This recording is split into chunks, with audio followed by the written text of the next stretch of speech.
Todavía. Buenas tardes. Muy buenas tardes, queridos colegas de diferentes regiones que hoy nos acompañan en este webinar.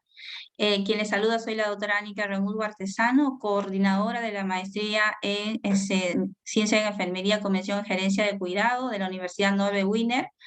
Les agradecemos a todos ustedes por su participación y vamos a compartir de la mano de un gran ponente un tema muy importante que son las perspectivas del esquema de vacunación anti-COVID y otras vacunas en el futuro próximo, a cargo del doctor Óscar Ugarte Ubillús, ex ministro de Salud. Doctor, muy buenas noches, realmente es un honor tenerlo en nuestro webinar. Experto en gestión de políticas públicas, ¿no? Es más, en la última cartera de salud estuvo liderando todo el proceso de la compra de las vacunas anti-COVID y liderando todo lo que es el inicio, ¿no?, de la vacunación en nuestro país en el periodo que ha llevado con éxito su gestión. Es un honor, doctor, compartir este webinar. Tenemos en sala a diferentes colegas de diferentes regiones de nuestro país que en esta tarde se unen para compartir y también llevar adelante todo el proceso de este webinar tan exitoso. Doctor, buenas noches. No sé si tenemos las palabras del doctor Guillermo Raffo, nos está acompañando, me dijo que nos iba a acompañar, por favor. Creo que ha tenido dificultades. Cintia. Ánica, hasta el momento no ingresa. Es que esperarlos unos minutitos. Sí, tal vez ha tenido algunas dificultades, pero igual, o sea, agradecemos, ¿no?, rápidamente la presencia del doctor Ugarte y damos, no sé si le esperamos, Cintia, no sé qué opinas, porque en sí ya estamos a las 18:03. Sí, Ánica, vamos empezando y si no, en todo caso, al final de la ponencia, el doctor podría dar las gracias, ¿no? Correcto, muchas gracias. Bien, doctor Ugarte, muchísimas gracias por la experiencia y todo lo que va a compartir con nosotros en este webinar. Bueno, no, muchas gracias, doctora Ánica Remulgo, coordinadora de esta maestría. Al contrario, para mí un honor, gracias por la invitación y poder tratar este tema que es sin duda importante para el país, para la academia en general y sobre todo para enfermería, ¿no? Que tiene un rol fundamental en todo lo que es la inmunización frente a enfermedades, no solo en país, en Perú, sino a nivel mundial. Entonces, yo encantado de poder participar, así que cuando usted diga, podemos empezar con la presentación. Ya, yo creo que ya damos inicio, Cintia. Ya. Sí, doctor, gracias. Entonces, voy a poner la presentación.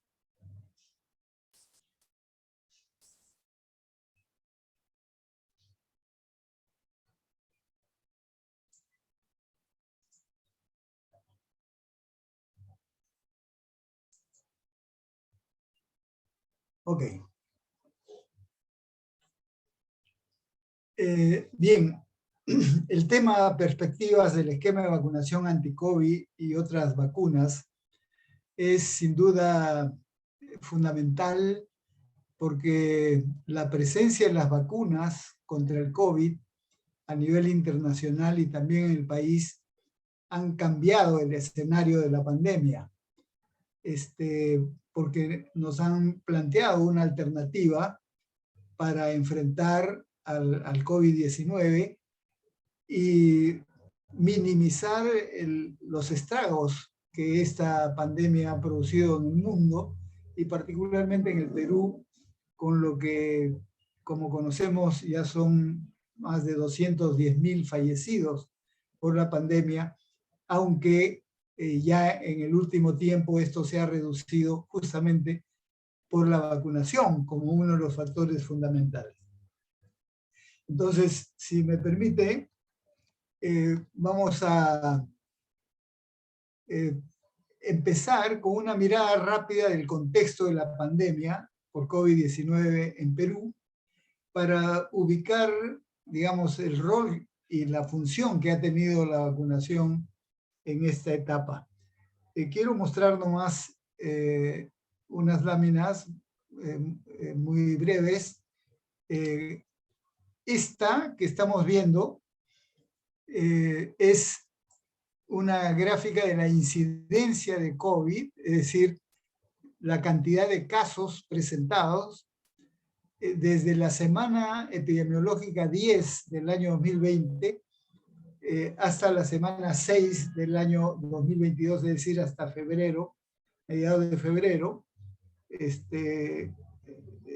La información adicional de las últimas semanas también la tenemos, pero no varía en nada la gráfica. Lo que aquí estamos viendo es cada una de las barras azules, empezando desde la izquierda, es la cantidad de casos por semana. No se va a poder distinguir el número de casos porque hemos tenido que hacer a una escala bastante reducida para que pueda entrar lo que estamos viendo a la derecha del gráfico, que es la cantidad de casos de la tercera ola.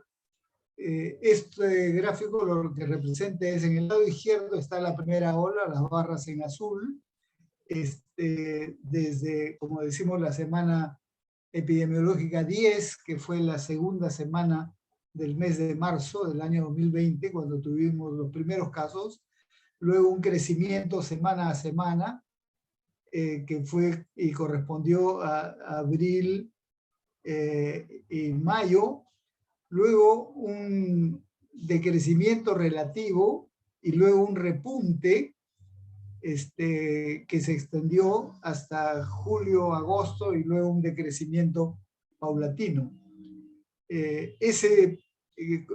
Todo eso es la primera ola, que como vemos tiene dos jivas, ¿no?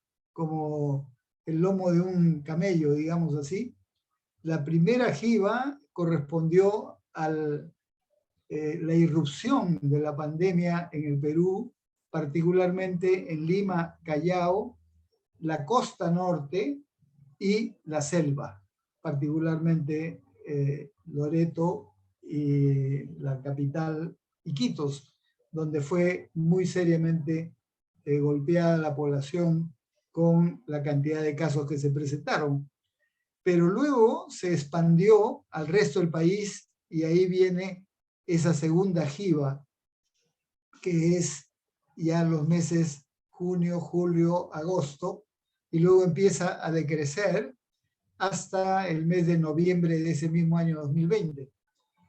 Pero luego viene una nueva subida, que es a fines de noviembre, diciembre, y se dispara entre enero, febrero, marzo, que crece la segunda ola, y se va hasta abril, que son digamos, las semanas con mayor cantidad de casos, y que es el punto más alto de la segunda ola, y que, como se puede observar fácilmente, supera a la primera ola, es decir, las barras de la izquierda.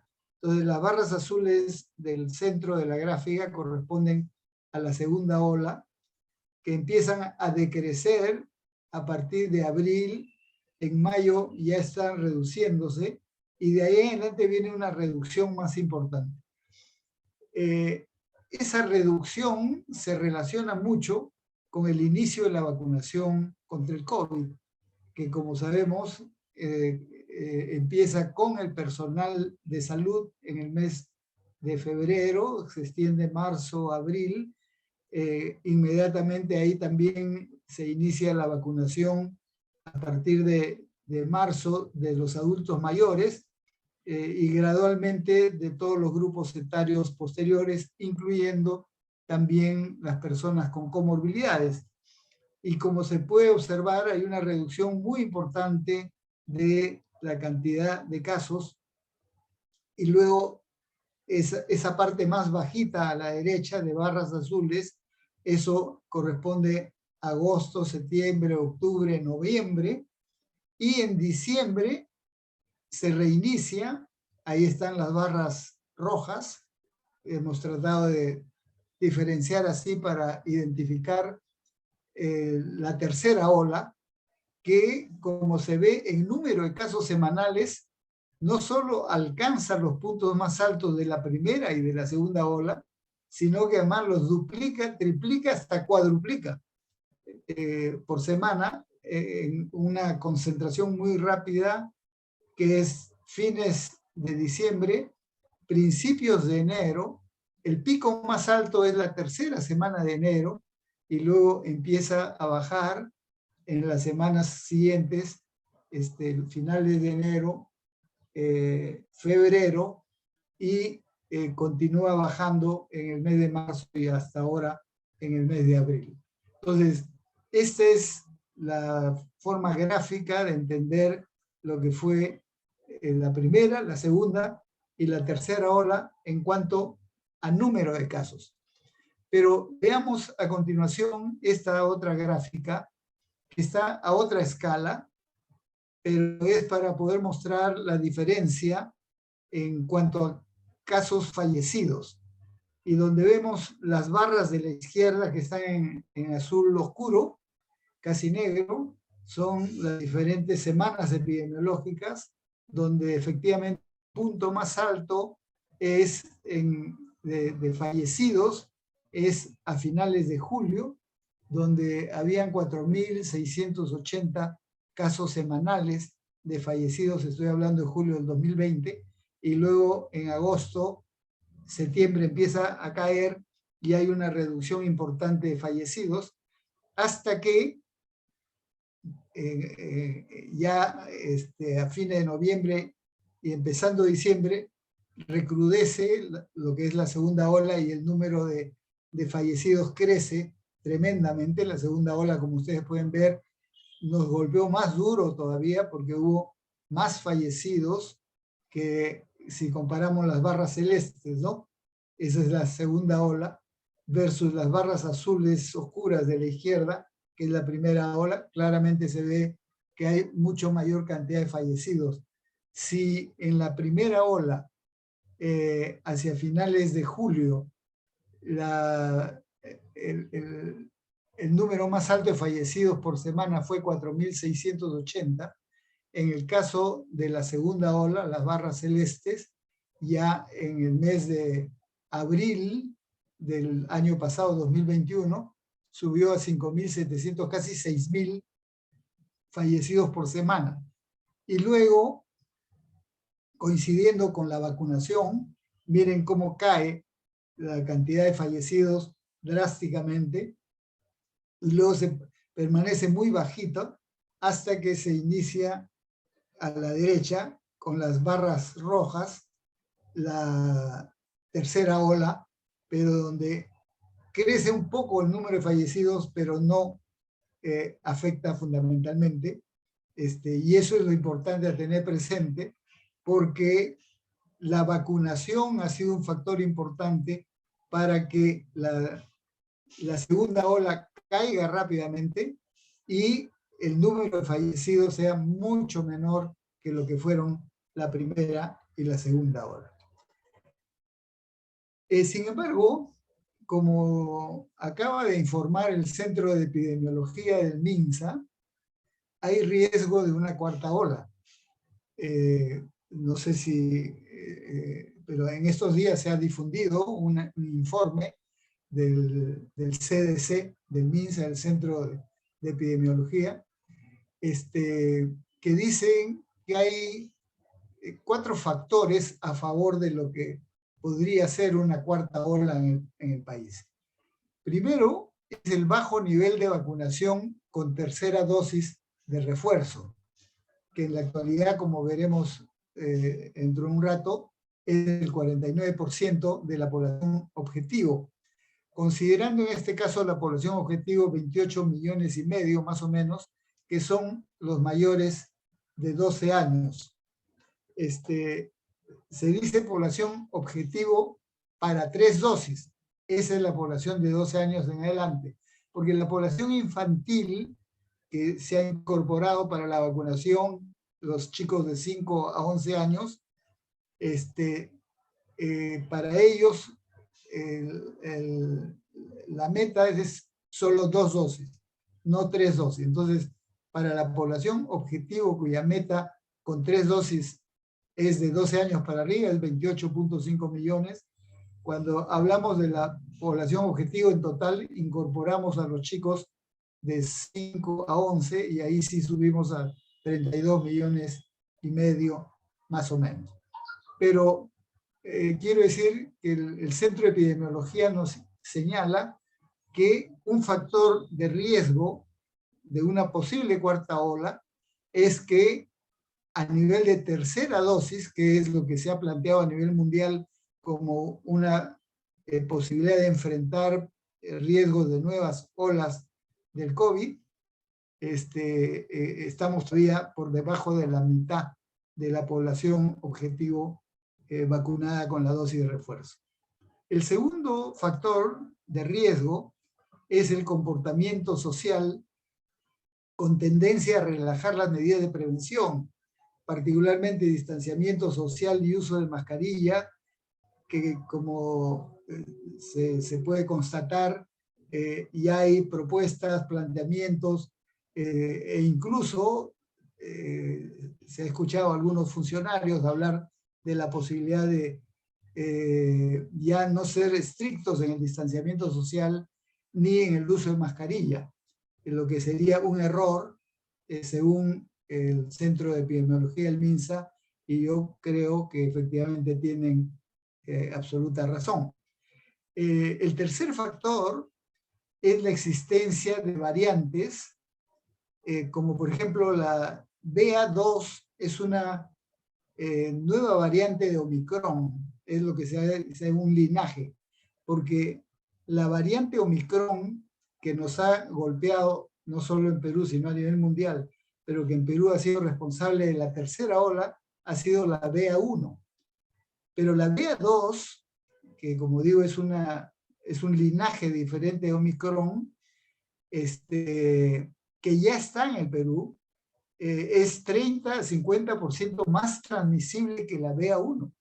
Por lo tanto, es un factor a considerar porque podría ser el desencadenante de una cuarta ola.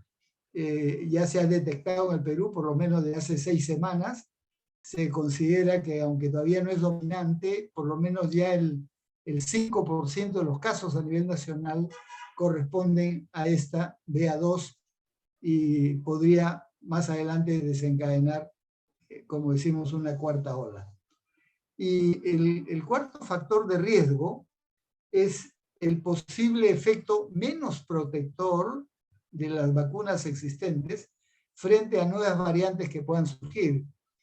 Es decir, hasta el momento las vacunas han estado mostrando que pueden controlar y por lo menos evitar los casos graves y evitar la hospitalización o hospitalización en UCI y por lo tanto reducir el riesgo de fallecer, como se ha visto en la lámina anterior, donde la mortalidad en la tercera ola es bastante baja, ¿no? Pero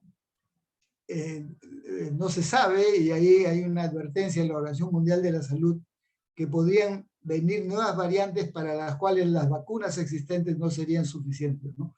Y esto podría ser también un factor de riesgo. Por lo tanto, la conclusión es no bajar la guardia y continuar. Bien, dejamos esto un momentito para plantear algunas ideas dentro de lo que es el tema sugerido respecto a los antecedentes de la vacunación en el Perú, de la vacunación en general, no solo la vacunación anti-COVID a lo cual vamos a recurrir dentro de unos momentos, pero la vacunación en el Perú, como sabemos, ha significado a nivel mundial un avance importante, no solo de la ciencia, sino de la salud pública y una reducción de enfermedades muy importante también. Y eso en el país, sin duda, la política de inmunizaciones que se ha desarrollado en las últimas décadas, yo diría particularmente de los 80 en adelante, o sea, un poco más de 40 años. Todos recordamos el programa ampliado de inmunizaciones, el PAI, que permitió ordenar, porque las coberturas de vacunación en el Perú a inicios de los 80 era entre el 15 a 20% de la población infantil, o sea, era muy baja. Y al impulso de lo que fue la Conferencia Internacional de Alma-Ata de 1978, se impulsó todo lo que es promoción de la salud, prevención y fortalecimiento del primer nivel. Eso marcó para el Perú y el resto de países la década de los 80, ¿no? Entonces, uno de los aspectos centrales en el marco del impulso a la atención primaria de salud, o sea, el cuidado primario de la salud, fue inmunizaciones. Y ahí empieza este programa y ahí empieza esta revolución sanitaria, si se quiere, que ha permitido la incorporación de nuevas vacunas al programa de inmunizaciones, como la vacuna contra la hepatitis B, la vacuna contra la rubiola, la vacuna contra el rotavirus, la vacuna contra el neumococo, la vacuna contra el virus del papiloma humano y más recientemente la vacuna contra la varicela. Recordemos que en los 80 y hasta principios de los 90, el esquema de vacunación era básicamente sobre la base de la vacuna, la BCG contra la tuberculosis, la antipolio, la triple, recordarán ustedes que era la vacuna contra pertusis, o sea, tos convulsiva, la difteria y el tétanos. Luego se incorporó la vacuna contra el sarampión y a partir de ahí se fueron incorporando otras vacunas. Por ejemplo, la triple se convirtió en pentavalente porque se le añadió la vacuna contra la hepatitis y contra la influenza. Después, por ejemplo, se juntó en la vacuna contra el sarampión este elemento de la vacuna contra la rubiola, y también contra la parotiditis, o sea, las paperas. Y por eso es la SPR, ¿no es cierto? Ya es la vacuna sarampión, paperas y rubiola. Pero luego se han ido ampliando a las otras que ahí mencionamos, la vacuna contra el rotavirus para prevenir contra la enfermedad diarreica aguda. Recordemos que esa era la principal causante de deshidratación en niños pequeños, la vacuna contra el neumococo para evitar las infecciones respiratorias agudas y la complicación de la neumonía, así como luego la vacuna contra el virus del papiloma humano para la vacunación en las niñas 10, 11 años, antes de que ya en la juventud inicien su vida sexual y por lo tanto estén expuestas al contagio del virus del papiloma humano, que como sabemos es la principal causa del cáncer de cuello uterino. Bueno, y también la vacuna contra la varicela.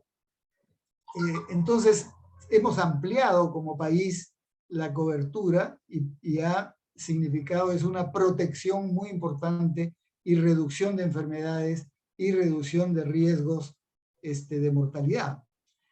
Pero a la vez se ha hecho un incremento del presupuesto para la adquisición de vacunas y todo el sistema de aplicación. Y además, una cosa muy importante, la ampliación de recursos humanos y particularmente de enfermería. Como sabemos, todo este desarrollo ha permitido la reubicación del rol de la enfermería en el campo de las inmunizaciones. Hace 40 años o 50 años, la vacuna estaba en el campo de los pediatras, como se recordará. Y si bien los pediatras siguen teniendo un rol importante y una injerencia en todo el cuidado de los niños y la prevención. Sin embargo, la enfermería ha asumido este rol importantísimo que hoy tiene en el campo de las inmunizaciones, como también en el campo del control del crecimiento y desarrollo del niño sano y muchas otras líneas, que es lo que le han dado mucho mayor presencia a la enfermería en el conjunto de las profesiones de la salud pública, ¿no? Eso ha significado, por lo tanto, un mejoramiento del Programa Nacional de Inmunizaciones, fortalecimiento de su organización y un contexto que es muy útil ahora, hablando nuevamente del COVID y de la vacunación contra el COVID. Esta política nacional de vacunación ha tenido efectos muy importantes a nivel mundial y a nivel del país. La vacunación ha llevado a que desaparezcan algunas enfermedades. Por ejemplo, la viruela desapareció a nivel mundial en la década de los 70, luego de ser pues una enfermedad, como decíamos, bíblica, ¿no? Que producía grandes epidemias, pandemias y mortalidad muy grande. También en el Perú desapareció en los años 70 como efecto de la vacunación. Pero también han desaparecido algunas otras enfermedades en el país. Por ejemplo, el último caso de polio fue en el año 91 y fue el último caso en las Américas. Fue el último caso en Perú y fue el último caso en las Américas. Hemos tenido también los últimos casos de sarampión autóctono en el año 2001. Y si bien ha habido pequeños brotes de sarampión en los últimos años, estos en general han sido por factores externos, es decir, importados. Y curiosamente, por ciudadanos de países desarrollados, donde lamentablemente han bajado la guardia y han bajado los niveles de vacunación. Muchos países europeos tienen el problema ese del sarampión porque han dejado de vacunar o hay generaciones que no han recibido la vacuna y están expuestas. Y por lo general, los pequeños brotes que han surgido en los últimos años han sido por casos importados. Felizmente se hicieron en todos los casos del cerco epidemiológico y se aisló. Igualmente la rubiola ya no se ve en el país desde el año 2006 y eso ha reducido, por lo tanto, ese impacto de las enfermedades prevenibles por inmunización.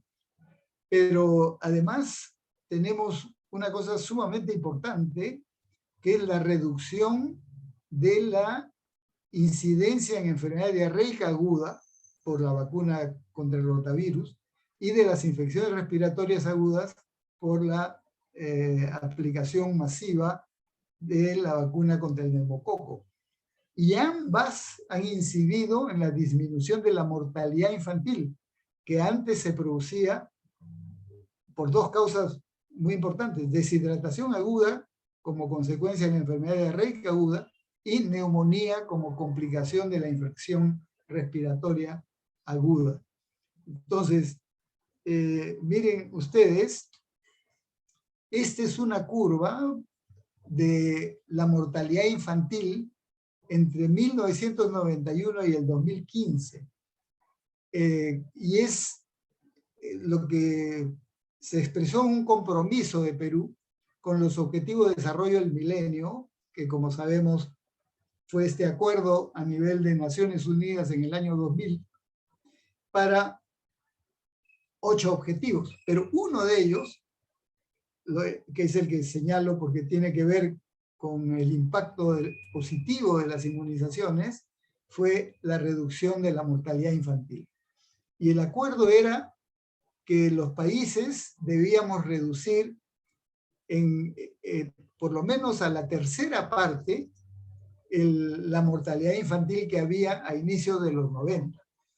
Es decir, para el año 2015, que era la meta a llegar, debíamos reducir todos los países por lo menos a la tercera parte. En el caso de Perú, a inicio de los 90, eso es lo que nos indica la ENDES de los años 91-92, la mortalidad infantil era de 57 niños morían antes de cumplir un año por cada 1000 nacidos vivos.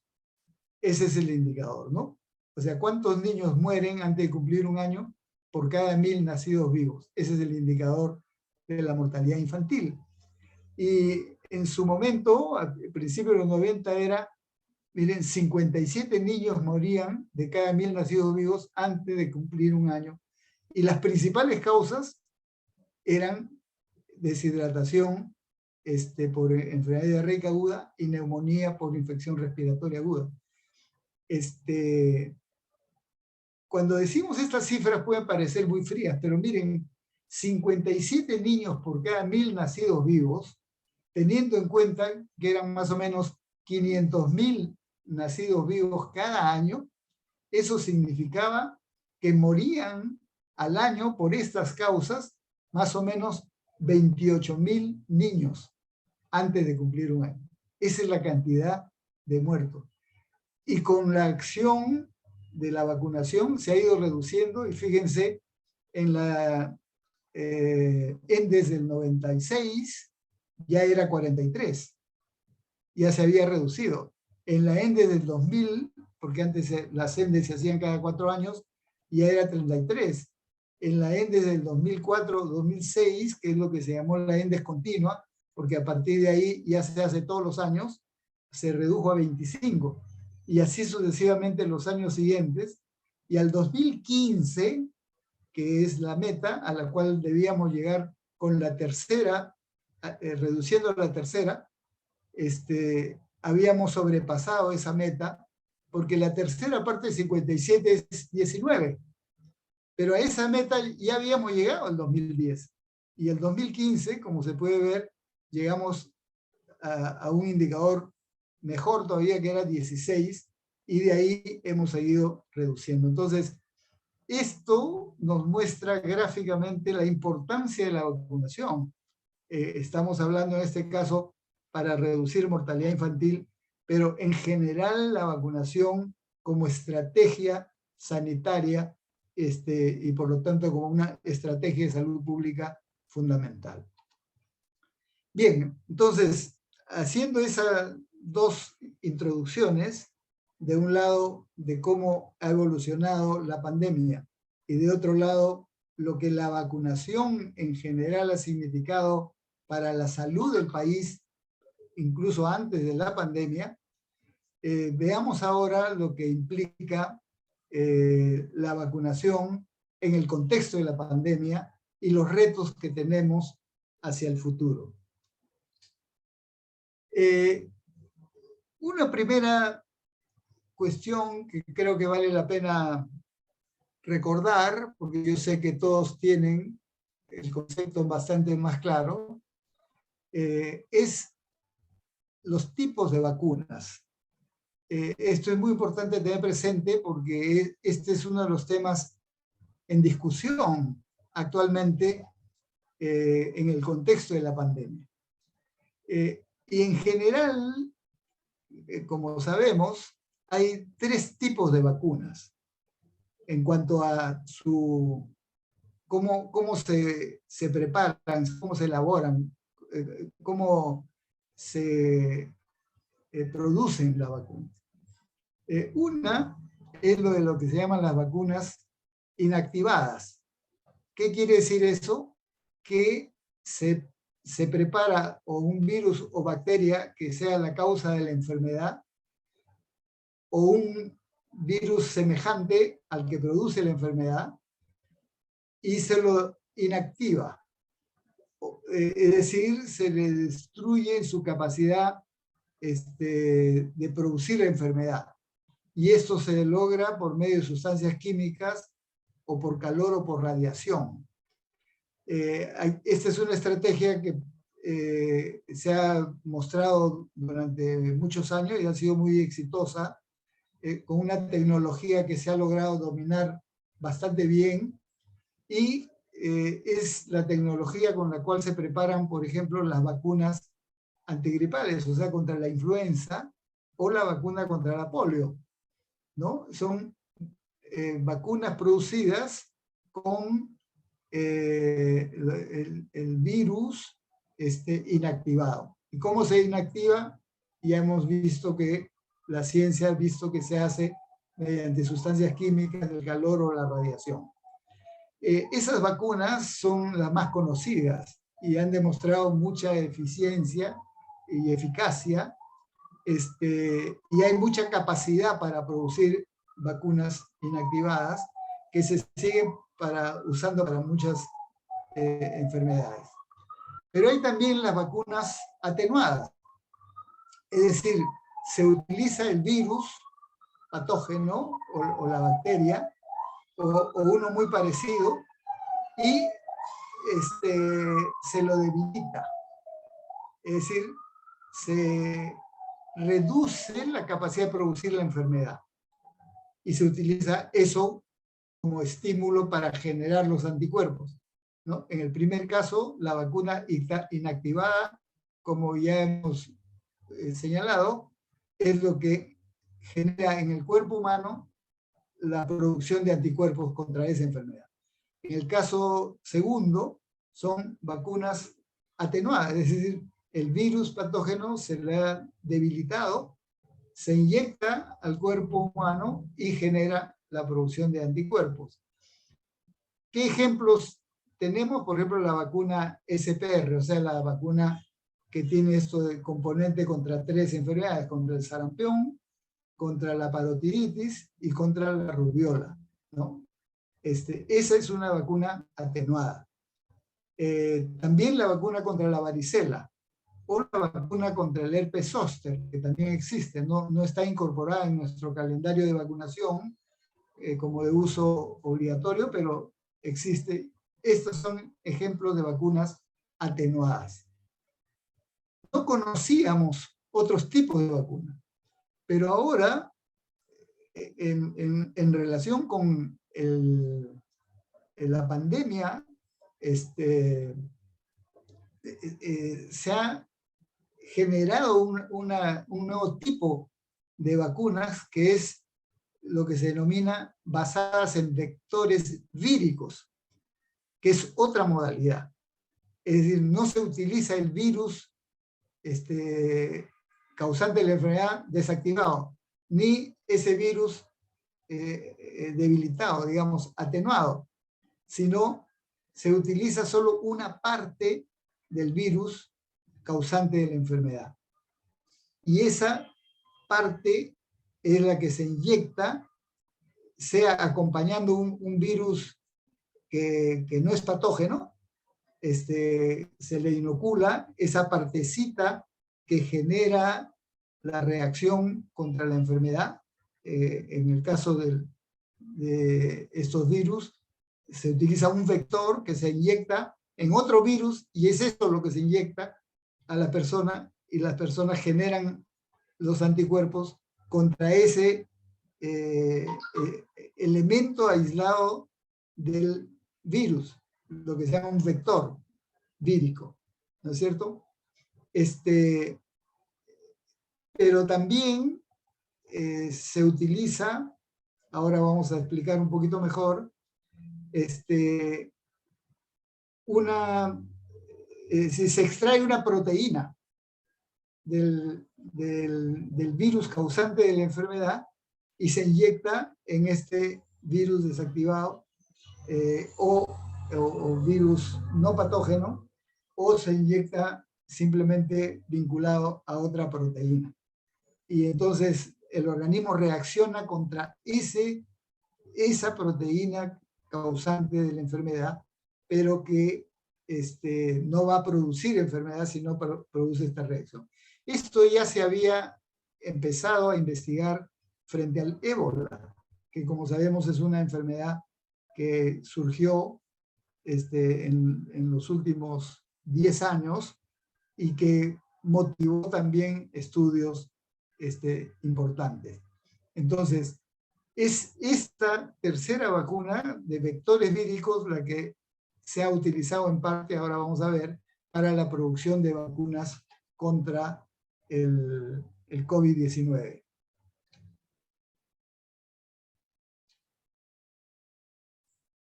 Perdón.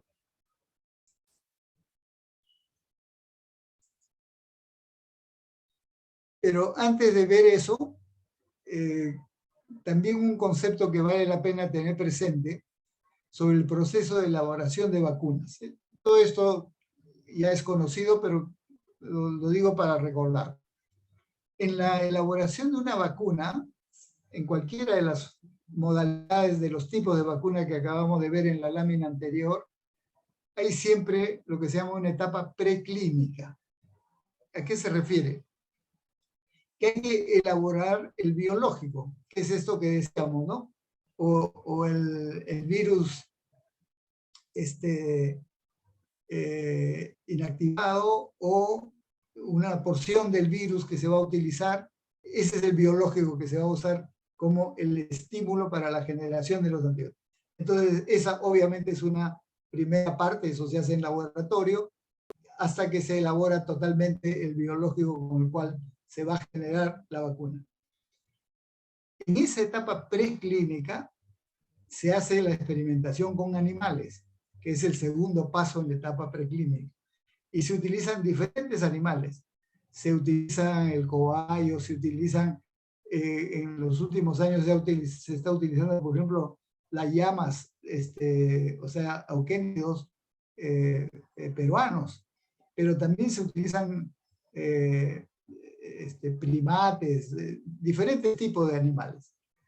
Y eso es la etapa preclínica, que es para demostrar, digamos, en principio, que genera anticuerpos. Pero eso primero se hace en animales, por seguridad. Después que se comprueba que eso funciona, se pasa a la etapa clínica, como ya sabemos, que tiene 4 fases.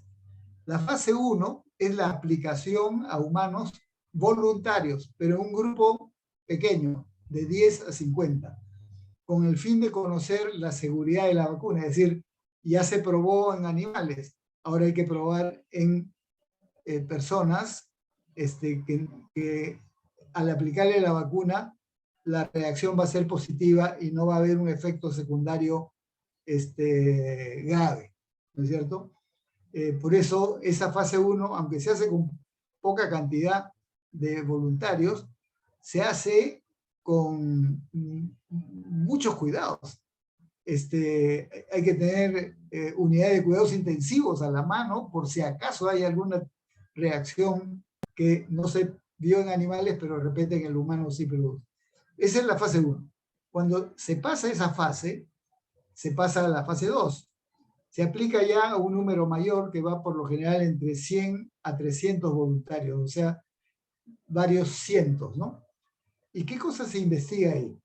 Se investiga efectos secundarios que pueda producirse, se investiga la respuesta inmunológica, porque hay que medir en las personas voluntarias esa respuesta inmunológica, y también la dosis, porque ahí se dan diferentes dosis para poder ver cuál da los mejores resultados. Esa es la fase 2. La fase 3 es donde se aplica a miles de personas. Pueden ser 5.000, 10.000, 20.000 personas, comparando los efectos secundarios y la respuesta inmunológica frente a un grupo control, a quienes se les da placebo. Eso no se hace ni en la fase 2 ni en la fase 1, eso solo se hace en la fase 3. Y eso se ha aplicado en varias partes. Aquí en Perú se ha hecho también estudios de fase 3 para las vacunas contra el COVID, y se ha visto los resultados. En todos los casos ha habido resultados positivos, es decir, que no han tenido efectos secundarios graves, y que la respuesta inmunológica ha sido muy importante, y todo esto comparado con grupos control, ¿no es cierto? Cuando se estaba en esta fase, es que hubo una recomendación de la Organización Mundial de la Salud que ya se podría autorizar a su uso para poder enfrentar a la pandemia que estaba causando destrozos a nivel mundial. Entonces, aunque normalmente se debe pasar todavía a la fase 4 para tener la convicción mayor de los resultados de la vacuna, aquí se autorizó por emergencia en la fase 3, que es lo que hemos conocido.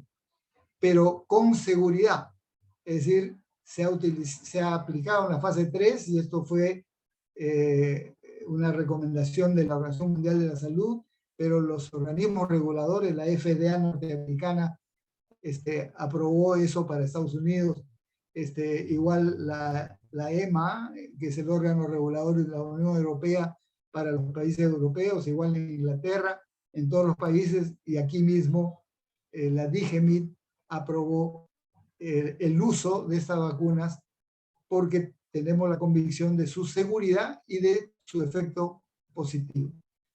La fase 4 se ha dado a partir de que se autorizó las vacunas y se inició la comercialización. Entonces, en el Perú, la fase 4 empezó en marzo del año pasado, en febrero, perdón, cuando se inició la vacunación con la vacuna Sinopharm a todo el personal del sector salud.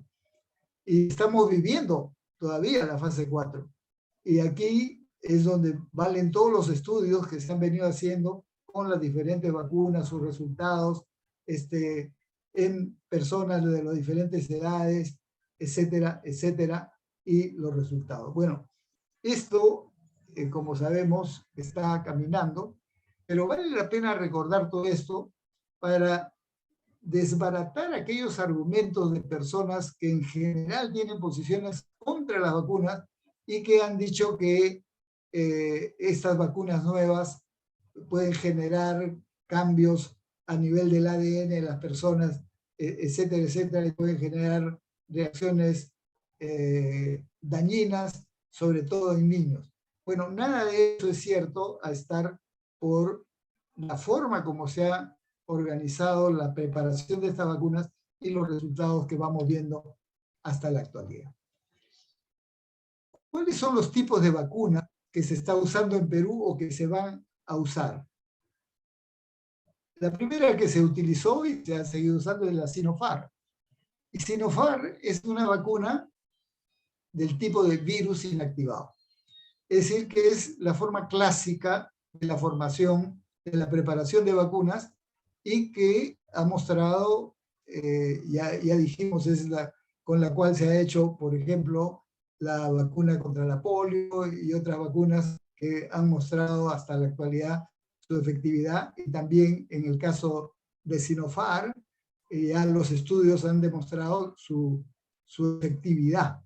Ya no solo en los estudios de fase 3, sino en esto que podemos decir la fase 4, que es su aplicación a nivel nacional, y hay en el Perú estudios del Instituto Nacional de Salud, del el Centro de Epidemiología del MINSA, estudios del Colegio Médico y de otras instituciones que han mostrado la efectividad de Sinopharm. Pero también se está usando la Pfizer, que como se llama es la de ARN mensajero, igual que Moderna, es ARN mensajero, que pertenece a esa categoría de vectores víricos. ¿En qué sentido?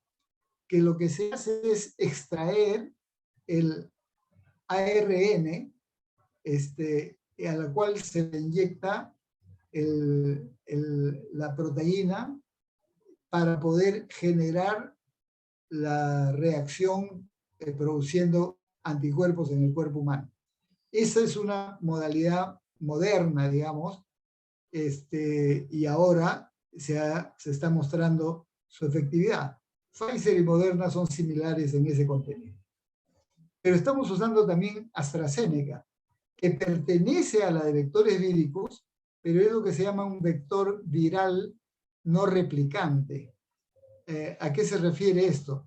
Que la proteína que va a generar esta reacción de formación de anticuerpos se inyecta en en un virus neutro, o sea, que un virus que no produce enfermedad. En el otro caso es solo sin necesidad de un virus, es lo que se aplica en el caso de ARN mensajero. En el caso del vector viral no replicante, que es AstraZeneca, y aunque todavía no lo tenemos en el país, lo vamos a tener probablemente en adelante de Johnson & Johnson, es lo mismo. Un vector viral no replicante que pertenece a esta categoría de vectores víricos. Bueno, esto a manera de concepto a tener presente, por si acaso preguntan o se genera alguna discusión, porque hay personas que dicen que eso del ARN mensajero es lo que puede generar cambios en el ADN. Eso no es cierto. No producen ningún cambio porque no, la acción no afecta el ADN de las personas que reciben la vacuna. Eso está plenamente demostrado y por lo tanto esa afirmación no es cierta. No más como referencia, muestro este cuadro, que son las compras que el Perú ha ejecutado desde principios del año pasado por los contratos suscritos. Y miren ustedes, en esta relación de los primeros 14 contratos, hasta el 31 de julio del año pasado, se garantizó 98 millones de dosis, de los cuales hay algunas que no se han concretado, que están todavía pendientes, como es la de la vacuna de Gamaleya, que por otro tipo de problemas no han podido hasta la actualidad cumplir con entregar. Eso está pendiente, 20 millones. Y de las que se contrató con COVAX Facility han llegado solo una parte y falta entre 8 a 9 millones de los 98. Pero con las vacunas que sí llegaban, es lo que se ha tenido cantidad suficiente para vacunar durante todo el año pasado. A eso se han sumado ya en el segundo semestre del año pasado algunos otros convenios o contratos. Ha habido otras donaciones, porque si bien en julio recibimos del gobierno de Estados Unidos 2 millones de vacuna Pfizer, en el mes de agosto recibimos del gobierno de España AstraZeneca por 92.160 dosis. Recibimos del Ecuador en septiembre también AstraZeneca 336.000, y hubo una compra en septiembre de 8 millones de Sinopharm, que se sumó a los 16 millones que ya se habían comprado en el primer semestre, y se contrataron lo que estaba pendiente para el año 2022, que son 35 millones de Pfizer, que están todavía llegando, 20 millones de Moderna, de lo cual ha llegado un primer lote ahora en marzo, y de Pfizer un contrato adicional que es estos 8 millones de la dosis pediátrica. Bueno, todo esto para decir, tenemos vacunas suficientes en el país para lo que se viene para adelante, que es fundamentalmente mantener la cobertura máxima para el país. Como se recordará, se aprobó un cronograma que se ha cumplido y en buena hora las autoridades, luego del cambio de gobierno en julio, continuaron con las políticas que se iniciaron en el primer semestre y se logró una vacunación muy amplia que con 2 dosis, que es lo que estaba previsto para el año pasado, como se ve en este cuadro, en esta tabla, sobre la base de una población objetivo, que es 28.867.000, que es la población de 12 años para arriba, eso, teniendo en cuenta que se han vacunado a 26 millones con esas 2 dosis, el porcentaje de población cubierta con 2 dosis del 80%. Pero esto que era muy positivo, sobre todo para el año pasado, ya no lo es, por lo que vamos a explicar, y la razón por la cual se requiere una tercera dosis. Y como vamos a mostrar a continuación, el punto crítico ahora de la vacunación en Perú es la baja cobertura con tercera dosis contra el COVID-19. Entonces, ya no es suficiente el que hayamos vacunado al 80% de la población objetivo con 2 dosis. Ya no es suficiente. ¿Por qué? Entonces la pregunta es, ¿por qué se necesita una tercera dosis? Y miren, desde el mediados del año pasado, la Organización Mundial de la Salud y diversos laboratorios informaron que según los estudios que venían realizando ellos mismos, el efecto de la segunda dosis empezaba a perderse luego de 3 o 4 meses. ¿Ok? Entonces, hasta ese momento, con 2 dosis estamos bien cubiertos. Pero pasando los meses, el efecto de la segunda dosis se reduce. Y por lo tanto, el efecto protector se reduce. Y aunque hayamos tenido, digamos, no solo el 80%, el 100% con 2 dosis, luego de unos meses de aplicada la segunda dosis ya no es suficiente. Esta es la razón por la cual la Organización Mundial de la Salud y luego todos los países han ido acordando que es fundamental una tercera dosis, que amplíe la producción de anticuerpos en las personas, y es por eso que el año pasado se empezó en la mayoría de países desarrollados y luego Latinoamérica y Perú desde septiembre empezó a aplicar la tercera dosis. Esto es muy importante comprender porque hay muchas personas que se han quedado con el criterio anterior, o sea, pensando que con 2 dosis están cubiertos. Y no es cierto eso ya. Por eso es fundamental una tercera dosis. Y una explicación de por qué la tercera dosis que se está aplicando todavía es en niveles bajos es porque no se está haciendo una campaña importante. Sin embargo, hay que decir otra cosa en aras de un mejor conocimiento. En relación con la aplicación de una tercera dosis, esto es parte de un estudio y recomendaciones que la EMA, que es el órgano regulador europeo, y el Centro de Protección y de Control en Europa, lo que recomiendan es que la tercera dosis sea diferente o sea, sea una vacuna diferente de la segunda dosis. Este es en resumen este texto que yo lo dejo ahí para que lo puedan revisar, y ahí está la cita de estos organismos, que es mejor, en otras palabras, lo que ellos están diciendo, si alguien que recibió en la primera dosis la vacuna Pfizer, mejor sería con Moderna, o al revés, si recibió AstraZeneca, mejor sería con Pfizer, y si recibió Moderna o Pfizer, mejor sería con AstraZeneca la tercera dosis. Eso es lo que dice esta recomendación a tener presente. Pero, ¿cuál es la situación actual? Miren, a la fecha de hoy, 11 de abril de 2022, de acuerdo a la información de Reunis, solo el 49.5% de la población objetivo, es decir, de esos 28.867.000, ha recibido la tercera dosis. ¿Esto qué quiere decir?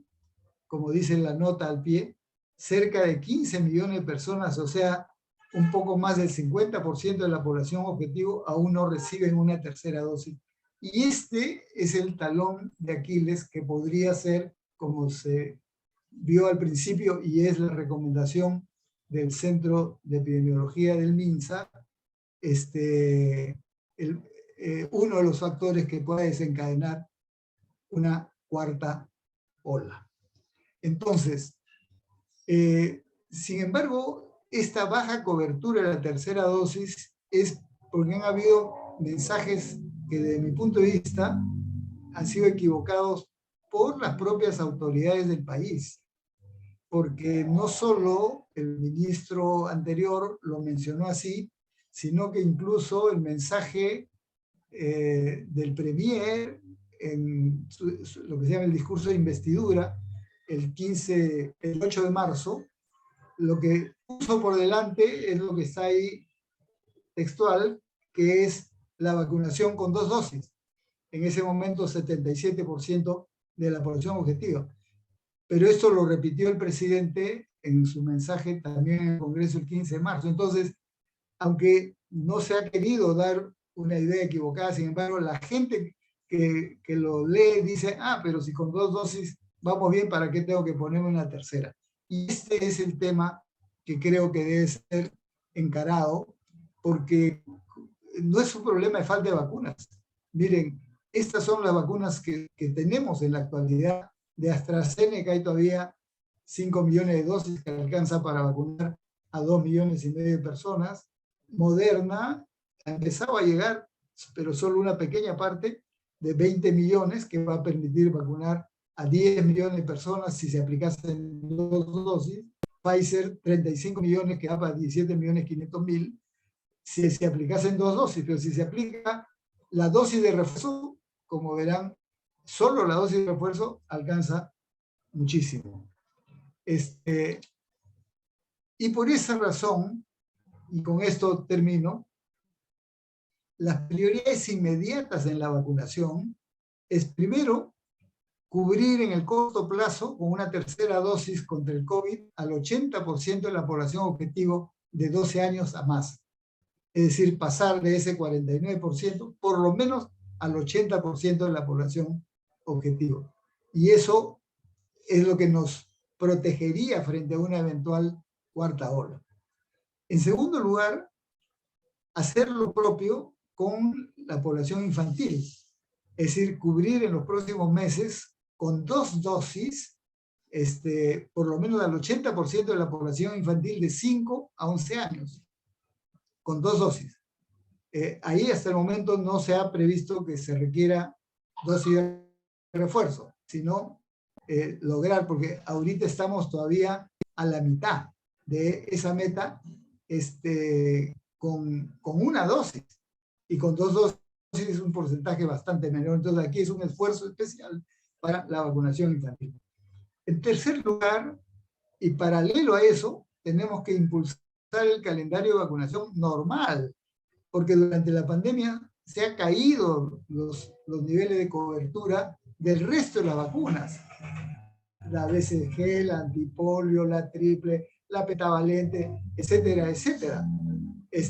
Por todos los problemas, el impacto que se ha tenido en el propio sistema de salud. Entonces, y esto ya empezó a recuperarse el año pasado, pero este año debe ser el año en que logremos niveles de cobertura similares a los que teníamos antes de la pandemia, que estaban en varias de las vacunas por encima del 90%, otras entre el 80 y el 90%, pero superar o recuperar esos niveles.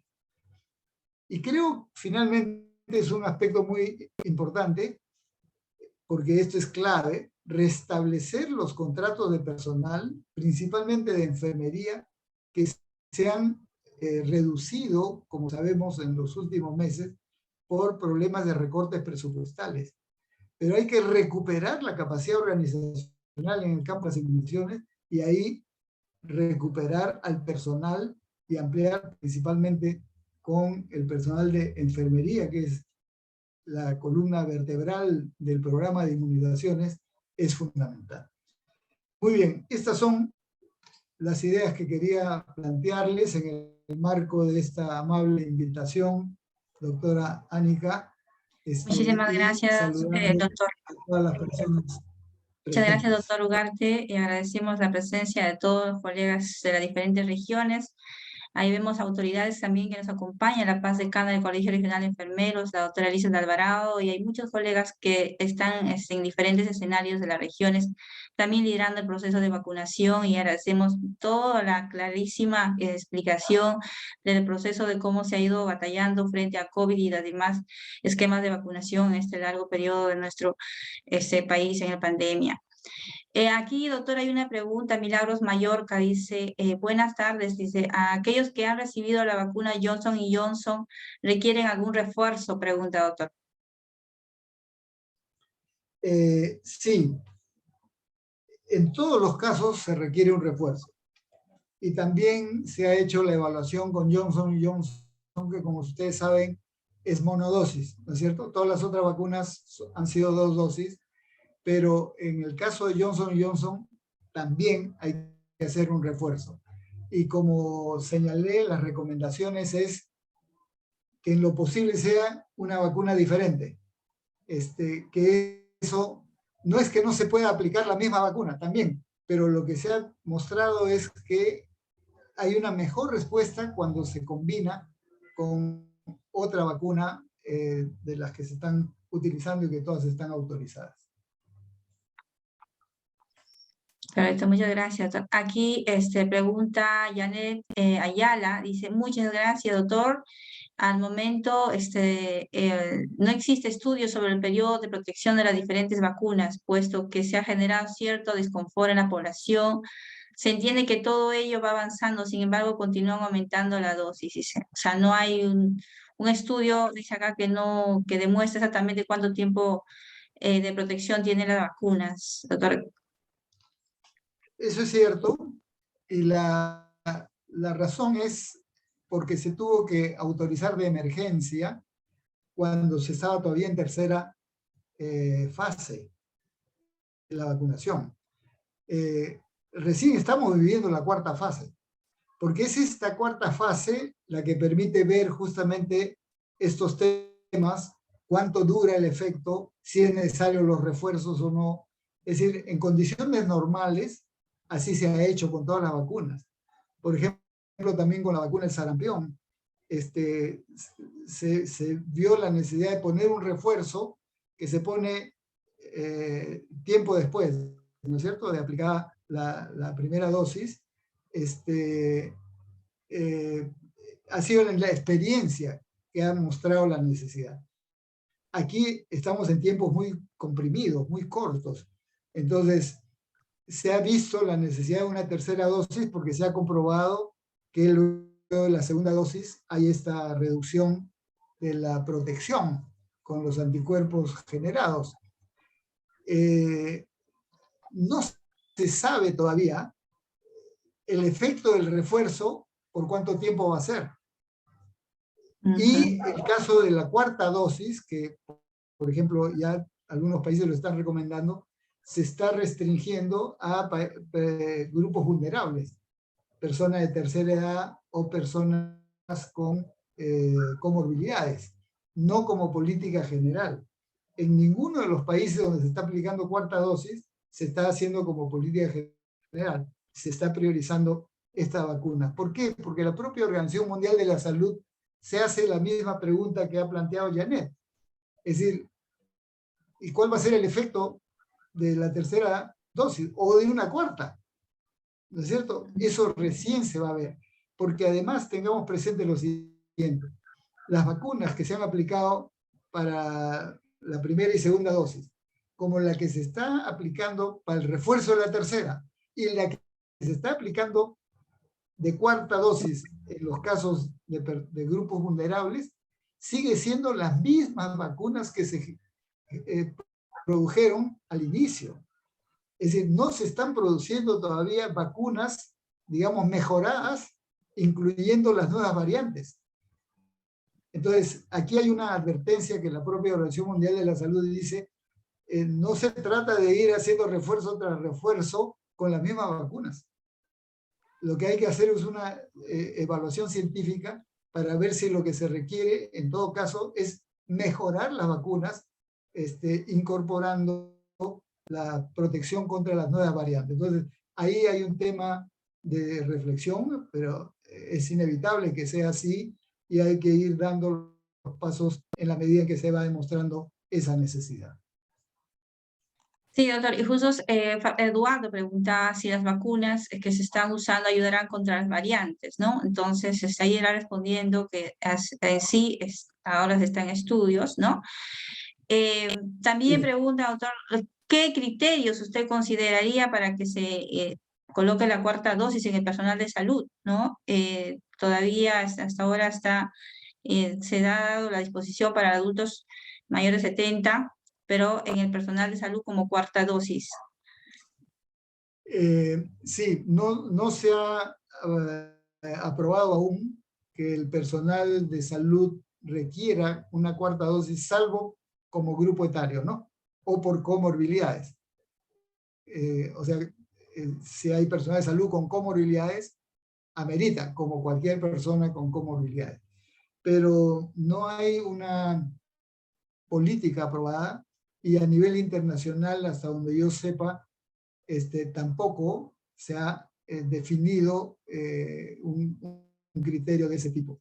Entonces, creo que lo que hay que hacer es reforzar con la tercera dosis a toda la población objetivo. Eso incluye, en primer lugar, por supuesto, personal de salud, personal de grupos vulnerables, y la cuarta dosis en el caso de los grupos vulnerables, hasta nueva información. Porque todo esto se está trabajando muy dinámicamente con los organismos de coordinación a nivel mundial, en primer lugar la Organización Mundial de la Salud y los organismos científicos que vienen haciendo la evaluación. Sí, doctor, también aquí Rosy Yaneda Ayala dice, ¿qué opina usted sobre el personal de riesgo que ya tiene sus dosis completas para retornar a sus actividades presenciales de labor en primera línea? A ver, yo creo que el personal que ya tiene sus dosis completas, eso quiere decir con tercera dosis, podría reincorporarse y tener las precauciones normales. Ahí yo diría que si es personal que tiene determinadas comorbilidades, habría que tener las precauciones del caso, ¿no? Pero creo que eso depende de los directivos institucionales, porque uno de los problemas que sabemos que se han presentado es que se ha reducido el personal en niveles operativos activos, digamos así, ¿no? Y un porcentaje importante pasó, en el caso de salud, a hacer trabajo virtual. Pero el trabajo virtual se justifica en determinadas y rinde su fruto en determinadas condiciones, pero hay pues, digamos, el examen clínico, la necesidad de tener una relación directa con los usuarios, con las personas, exige una actividad presencial.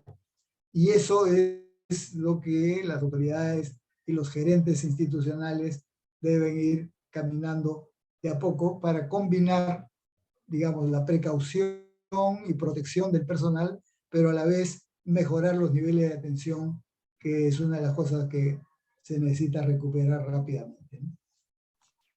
Doctor, aquí le manda saludos la doctora Elizabeth Alvarado, decana, paz decana del Colegio Regional de Enfermeros. Le dice una excelente información para toda la familia de la comunidad de enfermería, en especial a los que están en primera línea frente al proceso de vacunación, doctor. Aquí también hay un saludo especial de Marisol Juana, y también le preguntas respecto a la vacuna Moderna, doctor, ¿no? Después de cuánto tiempo, si ha tenido COVID, podría volverse a vacunar. Bueno, en general se ha estado recomendando que sea 90 días, ¿no? Pero en determinadas condiciones puede ser un tiempo menor si el riesgo es mayor, digamos así, en personas vulnerables, en personas con comorbilidades o personas expuestas. Entonces, lo importante es saber que la necesidad del refuerzo, esa es la principal tarea de vacunación contra el COVID, la tercera dosis.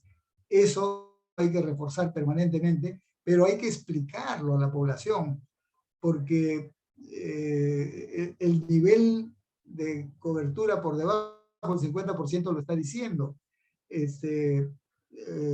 La información de los medios, por ejemplo, es que en este último fin de semana que han estado abiertos los centros de vacunación durante 36 horas, ha habido escasa participación, escasa asistencia de personas. Y creo que es porque no está recibiendo la información adecuada.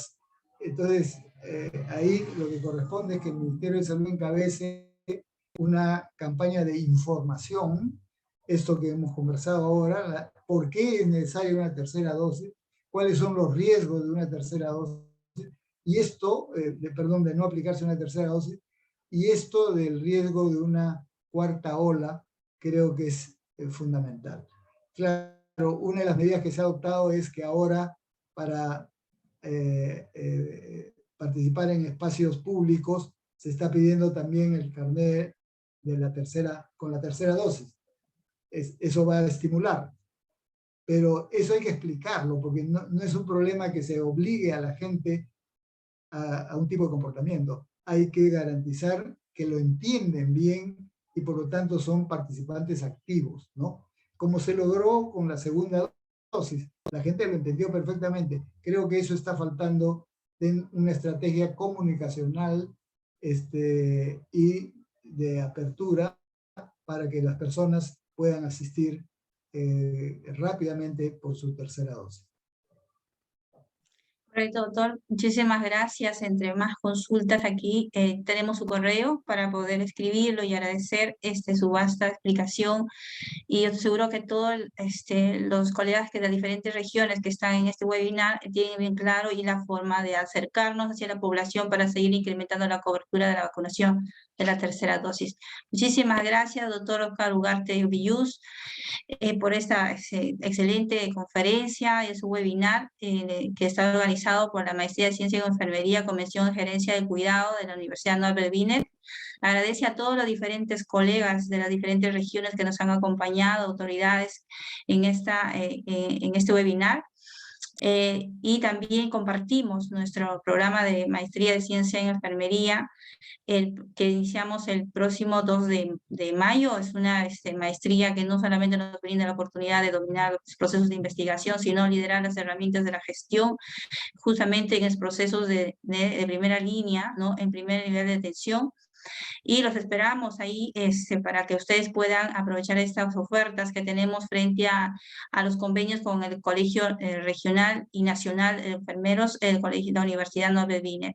Muchísimas gracias y agradecemos nuevamente la presencia del doctor Oscar Ugarte y la vasta información que hemos recibido, ¿no? Y les invitamos a nuestro siguiente webinar, ¿no? Que tenemos programado para el próximo viernes 22 de abril. Ahí tenemos un ponente primera que trabaja directamente en el proceso de cuidado enfermero con formato IMRD. Nos esperamos el próximo viernes 22 de abril. Muchísimas gracias con todos nuevamente. Agradecemos la presencia del doctor Oscar Ugarte Villús y cada uno de ustedes. Y nos encontramos en el próximo webinar. Gracias, doctor. Muy buenas noches. Gracias a todo el equipo que nos ha hecho posible este webinar. Muchas gracias, doctora Remusgo. Un saludo a usted y a todos los participantes, en particular a la decana del Colegio de Enfermeros y a todas las autoridades y personal asistente. Y reitero mi disposición a colaborar en lo que crean conveniente. Muchas gracias. Muchísimas gracias. Buenas noches. Buenas noches.